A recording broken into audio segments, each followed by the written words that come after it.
quand on aime un homme qui ne nous aime pas. « Voici ce qui m'amène, dit Jill. Enhardie par ce premier élan verbal, elle se mit à parler rapidement. J'aimerais tant savoir ce qui cloche dans mon comportement amoureux et si je peux y changer quelque chose. Si je pouvais seulement comprendre pourquoi ces choses-là m'arrivent. Je suis rendue au point où je ne veux plus sortir avec des hommes tellement j'ai peur de souffrir. Je ne veux pas en arriver là pourtant. Je me sens si seule. » Sans s'interrompre, elle continua de raconter son histoire. J'étais en visite chez des amis à San Diego il y a 2 mois. Ils m'ont emmené danser un soir. C'est là que j'ai fait la connaissance de Randy. Nous nous sommes tout de suite bien entendus. C'était sensationnel de trouver un homme qui s'intéressait aux mêmes choses que moi.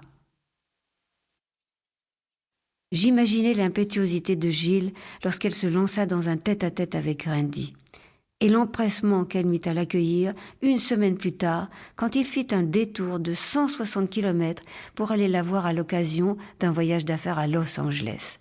Après le souper, elle lui avait suggéré d'attendre au lendemain pour rentrer chez lui, prétextant que la route était longue. Elle lui proposa de passer la nuit chez elle et il avait accepté. Ils devinrent amants cette nuit-là. « C'était formidable, dit-elle. Je l'ai traité aux petits oignons et il s'est laissé faire. J'ai même repassé sa chemise. J'adore m'occuper d'un homme. » Randy n'était pas sitôt arrivé à San Diego que le téléphone sonnait chez lui. C'était Jill. Elle s'était inquiétée. Elle crut déceler dans la voix de Randy un peu d'agacement. Elle s'excusa de l'avoir importuné et raccrocha. Par 2 fois, elle prit l'avion et alla passer le week-end avec lui à San Diego. Lors de sa 2e visite, il l'ignora complètement et passa son temps devant son téléviseur à boire de la bière. Ce fut une des pires journées que Jill ait jamais vécues. Je lui demandai alors si Randy buvait beaucoup. « Non, pas vraiment, me dit-elle. En réalité, je n'en sais rien. Je n'y ai jamais songé. Il buvait le soir où je l'ai rencontré, mais c'était normal puisque nous étions dans un bar. Par la suite, pendant que nous bavardions au téléphone, j'entendais des glaçons remuer dans son verre. Je le taquinais en lui disant qu'il buvait en solitaire. Maintenant que j'y réfléchis, c'est vrai, je ne l'ai jamais vu sans un verre à la main. Mais cela n'est rien d'anormal, n'est-ce pas ?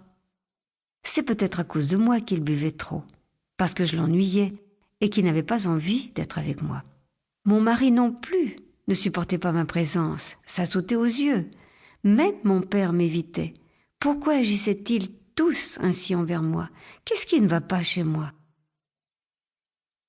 Dès l'instant où Jill s'apercevait que ça ne tournait pas rond entre elle et quelqu'un qui lui était cher, non seulement cherchait-elle à résoudre le conflit, mais elle était prête à en assumer tous les torts. Donc, si Randy, son mari et son père ne l'aimaient pas, c'était sûrement parce qu'elle avait fait ceci ou n'avait pas fait cela.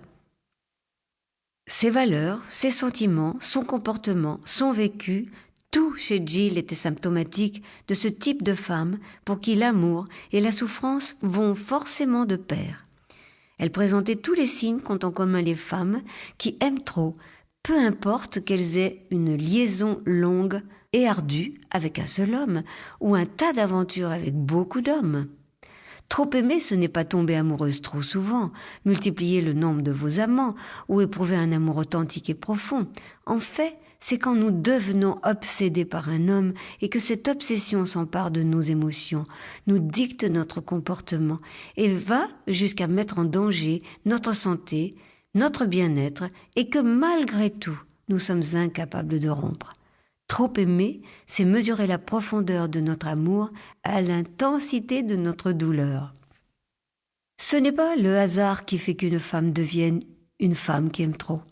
Le fait de grandir dans notre société et dans une famille perturbée contribue à générer des attitudes prévisibles.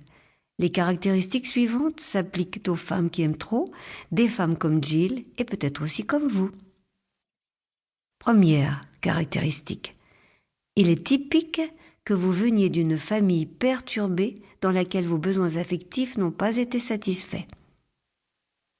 Deuxième, ayant manqué de soins dans votre enfance, vous essayez de combler ce vide de façon indirecte en devenant dispensatrice de soins, spécialement à l'égard d'hommes qui semblent connaître une certaine détresse.